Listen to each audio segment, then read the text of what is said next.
Voici l'humeur de Pierre-Emmanuel Barré. Non, Nagui. Attention, attention. Nagui, t'es vivant, Nagui. Il est vivant. Wouh. Putain, j'ai eu tellement peur, mec, j'ai eu tellement peur. J'ai vu l'avion d'Égyptaire qui s'est écrasé.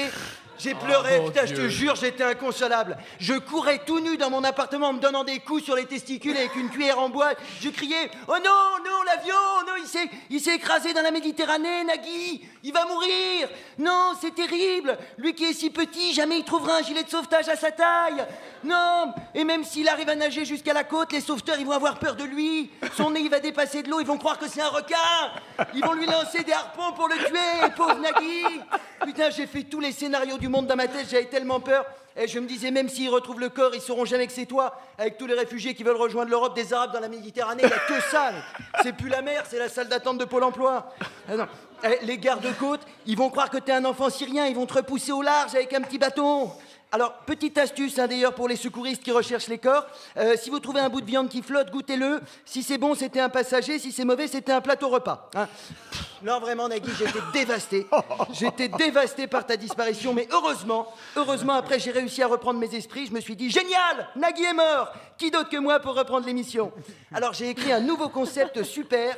Et je suis sûr que Leïla et Daniel auraient écouté l'émission tous les matins, hein, de chez eux. De chez La première chose que j'aurais fait, c'est eux. vous foutre à la porte. De toute façon, il n'y aurait eu que moi dans l'émission. C'est moi qui présente, c'est moi l'invité. Bonjour Pierre-Emmanuel, bienvenue dans Inside Pierre-Emmanuel. Comment allez-vous? Bien, merci Pierre-Emmanuel. Vous avez une actu Pierre-Emmanuel? Oui Pierre-Emmanuel. Je suis tous les jours sur France Inter dans Inside Pierre-Emmanuel. Je serai demain soir à la Salle Rameau à Lyon avec le spectacle des Insolents. Venez nombreux.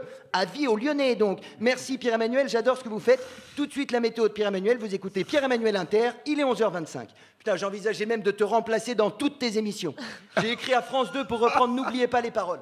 Pareil, c'est moi qui présente, mais j'ai revu le concept. Ça s'appelle N'oubliez pas les capotes. C'est génial. Le pitch, c'est moi qui fais des partouzes avec plein de meufs. Hein. En plus, c'était l'occasion de proposer un nouveau boulot à Leïla. Ouais. Bah évidemment, hein, on aurait sûrement eu besoin d'une femme de ménage pour les scènes de partouze. Mais tout ça ne restera qu'un rêve, hein, puisque Nagui est vivant. Tant pis. Allez, on passe à l'actualité, c'est l'heure de ma revue de presse. Et aujourd'hui, on va parler pognon, un jingle. L'argent, c'est très très bien. Après, quand on en a plein, on peut acheter des objets divers et variés. Alors, cette semaine, c'est la révolution. Hein, les intellectuels sont fâchés par les écarts de richesse. Ils sont 40 à avoir signé une tribune demandant aux grands patrons de limiter leur salaire mensuel à 100 SMIC. Alors il y en a plein qui ont signé, hein, Thomas Piketty, Henri Sterdignac ou encore Jean-Christophe Cambadélis. Ils ont appelé ça l'appel des 40 intellectuels, probablement parce que c'était un peu long, l'appel des 39 intellectuels et de Jean-Christophe Cambadélis. Hein. Alors, je voudrais quand même calmer un peu leur ardeur révolutionnaire. 100 SMIC, hein, ça fait quand même 1,7 million par an. Hein, en gros, si tu bosses un an, c'est comme si un SMICard bossait 100 ans. Hein, là, je peux vous dire que les patrons du CAC 40, ils chient dans leur costard Dolce Gabbana à l'idée de devoir chier dans un costard Armani. Hein. Finalement, quand on voit l'intelligence de la proposition, on se demande pourquoi ils n'ont pas appelé ça l'appel des 40 Jean-Christophe Cambadélis. Alors, nous, on se retrouve la semaine prochaine pour ma chronique nutrition et j'expliquerai aux personnes intolérantes au gluten qu'on s'en bat les couilles. Merci de m'avoir écouté. Ah oui. France Inter. Nagui, la bande originale.